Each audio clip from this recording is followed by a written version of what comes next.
ఆంధ్రప్రదేశ్లో ఇవాళ గృహప్రవేశాల పండుగ జరగబోతోంది. పేద మధ్యతరగతి ప్రజల సొంతింటి కలను నిజం చేస్తూ ప్రభుత్వం నిర్మించిన ఇళ్లను లబ్ధిదారులు ఇవ్వబోతున్నారు. అయితే 1000, 2000 కాదు, ఏకంగా రాష్ట్ర వ్యాప్తంగా 3 లక్షల ఇళ్లకు ఇవాళే గృహప్రవేశాలు జరుగుతున్నాయి. విజయవాడలో ముఖ్యమంత్రి ఈ కార్యక్రమాన్ని ప్రారంభిస్తారు.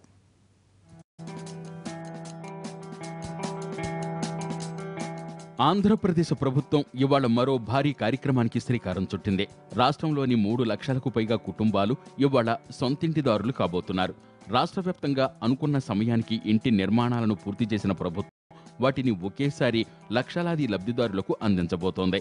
147 నియోజకవర్గాలు, 664 మండలాలు, 12,767 పంచాయతీలు, 110 మున్సిపాలిటీల పరిధిలో మొత్తం 3,31,000 ఇళ్లను నిర్మించింది ఏపీ ప్రభుత్వం.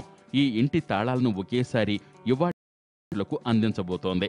విజయవాడలో జరిగే గృహప్రవేశ కార్యక్రమంలో ముఖ్యమంత్రి చంద్రబాబు నాయుడు పాల్గొంటారు. రికార్డు స్థాయిలో ఇన్ని గృహాలు ఈ విధంగా ప్రారంభం చేయడం అనేది ఆంధ్రప్రదేశ్ గర్వకారణం. ఆ అంటే అభివృద్ధి, ఆ అంటే ఆంధ్రప్రదేశ్ అనేది ఇవాళ హౌసింగ్ డిపార్ట్మెంట్ ఆల శ్రీనివాస్ గారు చంద్రబాబు గారి నాయకత్వంలో ఈ కార్యక్రమం ఓ పండుగ వాతావరణంలో అందరినీ కూడా ఈ కార్యక్రమంలో భాగస్వాములు అవ్వాలని రాష్ట్ర ప్రజలందరినీ కూడా ఆహ్వానిస్తున్నాం. 2,51,014 ఇళ్లు పూర్తిగా రాష్ట్ర ప్రభుత్వ నిధులతోనే నిర్మించారు. కేంద్ర రాష్ట్ర భాగస్వామ్యంతో 22,806 నిర్మించారు.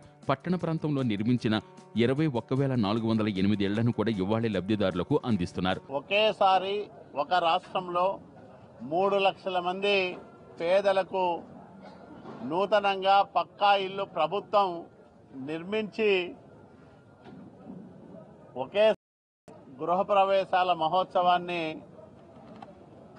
అత్యంత వైభవోపేతంగా ఊరు వాడ ఒక ఉత్సాహపూరితమైన వాతావరణంలో, ఒక పండగ వాతావరణంలో నిర్వహించడం అనేది అద్భుతమైన అంశం.